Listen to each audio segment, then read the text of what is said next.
Hai, balik lagi di channel aku Beauty Novrantika Clara. Jangan lupa pada subscribe, like, komen, dan jangan lupa nyalain tombol loncengnya. Jadi kalau misalkan aku berbagi informasi buat kalian, nge-share apapun itu, kalian gak ketinggalan. Oke? Nah, aku sekarang mau jawab beberapa pertanyaan di grup Hop aku. Nah, di grup Hop itu adalah grup Telegram di mana di situ adalah anak-anak yang pengen banget tahu informasi tentang bagaimana masuk jadi pramugari dan bagaimana jadi pramugari. Kalian juga kalau yang pengen tahu banget informasi lebih tentang itu, kalian bisa join di grup Hop. Jangan lupa search di Beauty Clara. Nanti ada grup Hop ya. Di situ kalian bisa tanya apa aja. Nanti bakalan ada aku atau admin-admin lainnya yang bakal ngejawab pertanyaan-pertanyaan kalian. Nah, sekarang aku mau jawab beberapa pertanyaan dari teman-teman. Itu ada sekitar 8 pertanyaan. Kita langsung aja ya. Oke, untuk pertanyaan pertama, Kak, minimal daftar jadi pramugari berapa tahun ya, Kak? Nah, minimal daftarnya itu adalah 18 tahun. Tapi beberapa maskapai itu ada yang bisa menerima 17 tahun, tapi sekitar 3 bulan lagi dia bakal 18 tahun. Karena kenapa? 3 bulan ini adalah masa dia ikut training. Jadi setelah dia lulus buat jadi pramugari setelah ujian, nanti dia bakalan berusia 18 tahun. Jadi tetap sesuai dengan persyaratannya. Oke, terus Kak, kalau misalnya udah masuk pramugari terus mau nikah, gitu itu berhenti ya, Kak?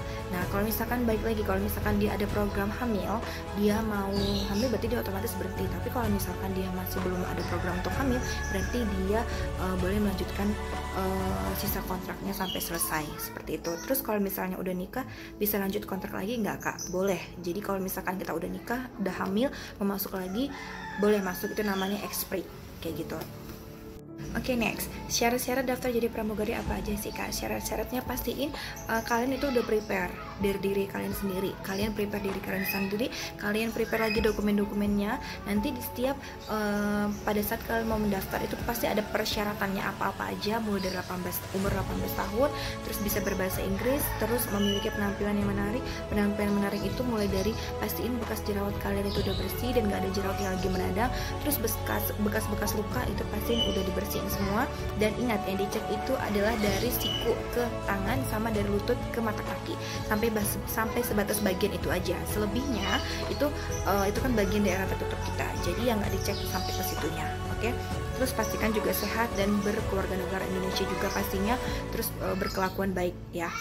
Nanti di persyaratannya pada saat kalian ingin mengikuti rekrutmen, ada kok di persyaratan itu bakal lengkap dan kalian bisa mengikuti Instagram dari masing-masing setiap maskapai. Oke. Terus untuk sekolah pramugari itu diperkirakan berapa bulan? Itu diperkirakan 4-5 bulan. Nah, setelah itu bakalan ada ujian-ujian. Nah, pada saat mengikuti training pun belum tentu kita bisa langsung masuk jadi pramugari atau pramugara, karena kan masih dites lagi. Kalau misalkan nggak layak, ya udah berarti kita gagal, kayak gitu. Lanjut, apakah training pramugara itu sama? Kegiatannya berapa bulan? Tadi sama ya, kegiatannya sekitar 4-5 bulan, dan itu trainingnya disamakan. Jadi pramugara dan pramugara itu sama kelasnya. Kalau emang lagi ada pramugaranya, ya udah berarti join juga sama pramugara. Tapi kalau emang nggak ada, mungkin satu batch itu, satu angkatan itu pure pramugari semuanya.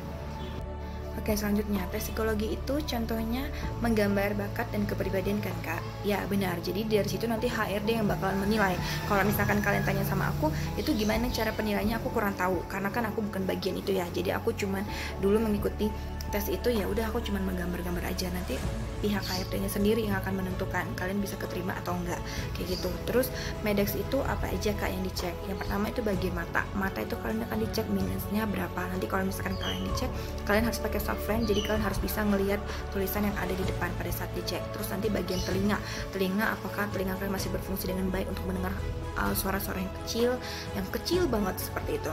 Terus bagian gigi juga dicek, pastikan nggak ada gigi yang bolong, karena kalau misalkan giginya bolong itu bakalan sangat beresiko banget pada saat kalian terbang. Terus bagian nanti ada di ronsen, di paru-paru kalian juga bakalan dicek kotor atau enggak, kayak gitu.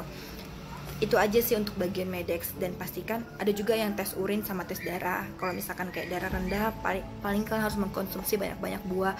Terus urinnya juga banyak-banyak minum air putih gitu ya. Terus untuk semua biaya training apa kita yang tanggung atau maskapai? Untuk biaya training itu semua ditanggung oleh maskapai. Tapi kalau misalkan kamu gagal pada saat kamu sudah diajarkan mengikuti training, kamu harus membayar penalti ke perusahaan, seperti itu. Untuk di perusahaan aku ya khususnya. Tapi kalau di perusahaan lain aku kurang tahu. Ini khusus untuk perusahaan aku, tempat aku bekerja sekarang ini. Terus kalau misalnya training itu yang diajari cuma materi aja, Apa ada yang lain? Iya, yang diajarin pas dunia penerbangan. Karena kan pramugari itu bisa bekerja sebagai security juga di dalam pesawat. Jadi kita harus bisa menangani penumpang yang tidak bisa diatur. Jadi gimana cara menanganinya seperti itu.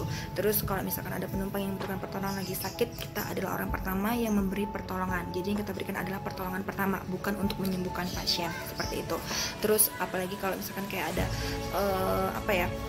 terjadi kebakaran kayak gitu dengan pesawat, pada saat penerbangan kita yang memadamkan api. Nah, teknik-teknik seperti itu prosedur-prosedur seperti itu pada saat keadaan darurat pun kita sudah diajarkan. Jadi pelajarannya yang dipelajari itu adalah seputar dunia penerbangan aja kayak gitu. Paling tambahannya kayak tentang minor kita diajarin harus seperti apa, terus bahasa Inggrisnya juga kayak gitu. Nah, makanya dari itu kalian juga harus rajin-rajin belajar juga bahasa Inggrisnya, karena materi kita itu adalah full English ya. Dan buat kalian harus tetap semangat, jangan pernah menyerah untuk cita-cita kalian, lakukan yang terbaik. Terus pastikan kalian itu udah mempersiapkan diri kalian pada saat kalian mengikuti rekrutmen. Oke? Semangat semuanya.